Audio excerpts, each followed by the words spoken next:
Hello and welcome, friends. This is going to be our first virtual session on uh, how to start development of the game. Welcome to the game design and development workshop on the STEM school.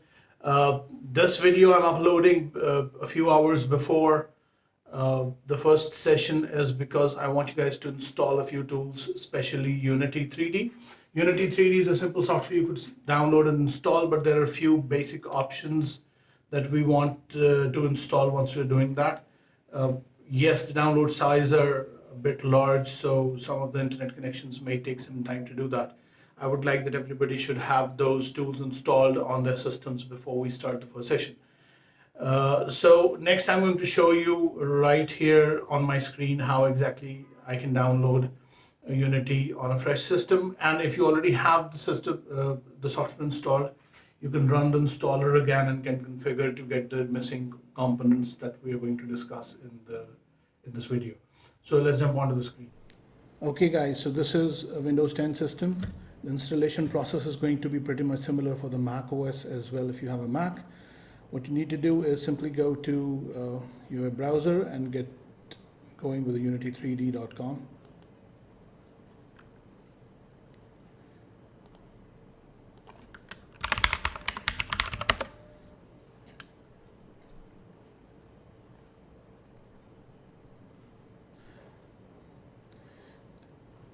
While we will need a Unity account, but for now we could simply download Unity, and the quickest way to do that is to go down at the bottom and get the download Unity link. There might be some links up there as well, but go to the bottom of the page and click download Unity. Once you do that, there are different packages given to you, but you are an individual, so you can click on the individual and get the free personal version.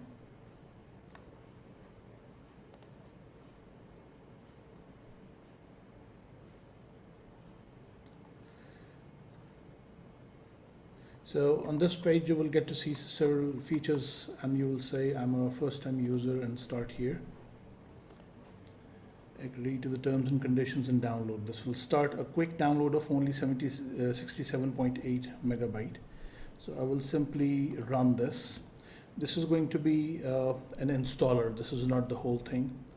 Once the download is complete, the installer will start automatically after getting sufficient permissions.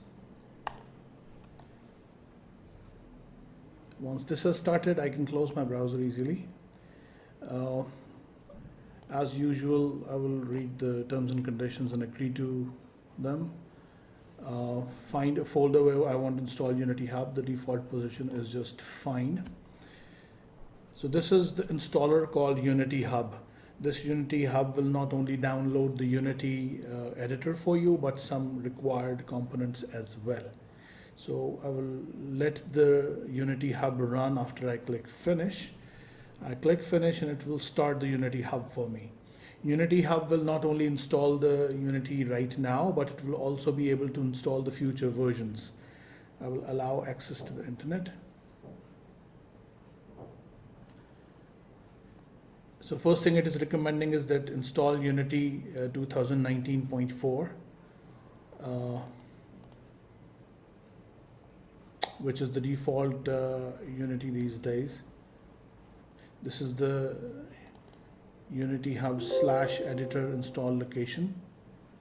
So you could simply skip the install wizard. Maybe, yeah, I want to skip the wizard because I want to select a number of things. So I skipped the wizard, and this is the usual Unity Hub that you see. What are your projects that you're working on? We have not started any projects. I will go into installs and I will click add. Here you can see that we have 2019.4 and the latest version is 2021.4. This is the one I'm going to go for right now. Click on Unity, click next. Also, we may want a few components. For example, for editing the code, I will need Microsoft Visual Studio 2019. This is a free version of Visual Studio that comes along with Unity. Also, I may or may not want the documentation coming down. Maybe you should keep the documentation. And I will actually look for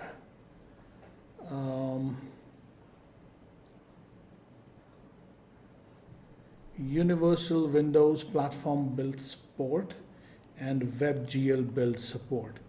What this does, it allows you to download the components that are required to make Windows games that runs on Windows, or WebGL is the one which allows you to upload your games to a web platform or a website. In future, if you're interested, you could also get the Android build or iOS build support as well. Click next, agree to the terms and conditions, and done. Yes, I want to allow you to make changes to my system, and this should start the download. This is not going to give you a lot of information about the download, but it will continue to download for a while because it was several GB of download. So let's patiently wait and see the taskbar moving. This is going to be installation of your Unity editor, and then the Visual Studio, and then the Windows components, and then the WebGL components. Yeah, so this taskbar is going pretty much to complete in a while. Let's see how it goes from here.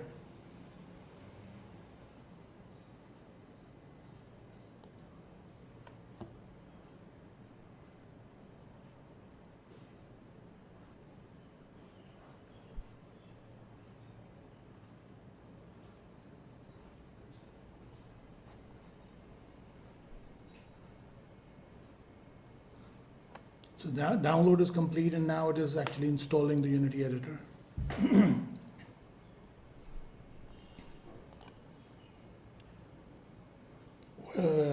Well, even the installation process is taking some time. You have to be patient. As the installation process goes, you will start seeing softwares popping up. You can see Unity icon appearing on the left of the screen here. It will show up as a icon on your device as well. Once you can see the Unity icon, this means the Unity has been installed, but it's still working on installing other components that it has downloaded. So let the Unity hub do what it is trying to do. It will take some time, but once we're done, we will not need to do this again that soon.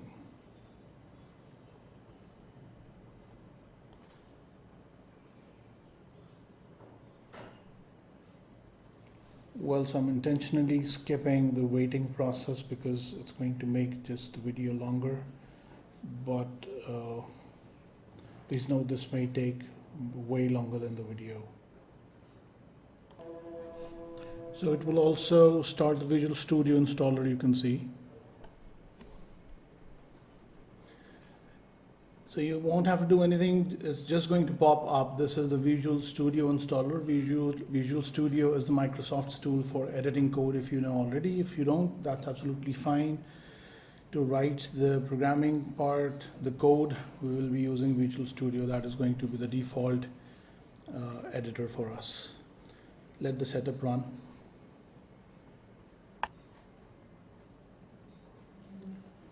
Okay, so looks like the setup is completed, and once you don't see any taskbar on this Unity icon, looks like we have the installation complete. Please note you could see a Windows icon below the Unity and an HTML5 icon below the Unity. This means that the components for Windows games and web HTML5 games are now ready. So once that is done, you could close this Unity hub, and you can double click on this dark Unity to 2020.1.4 F1 icon. Once you double click on that, you will be able to start Unity. This is where we will actually start working from in our lecture today.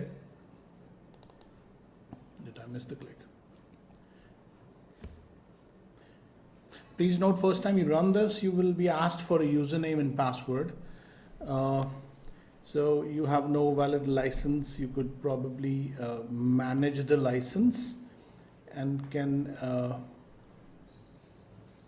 manually activate the license here. How do we manage these licenses, all you have to do is log in. And once you try to log in, you need a username and password. Signing up for a new username and password is easy, just like any other website. So you could create a Unity ID by clicking on the Unity icon. I would suggest that you should give your email address and password as a sign up procedure. No, I don't have it already, so I will give you email, password, username, and that's how you will automatically get the license. So once you have the license in Unity running, we will start learning today how to use Unity to start making our games. I'm looking forward to seeing you around 3 p.m. Pakistan time. Thank you.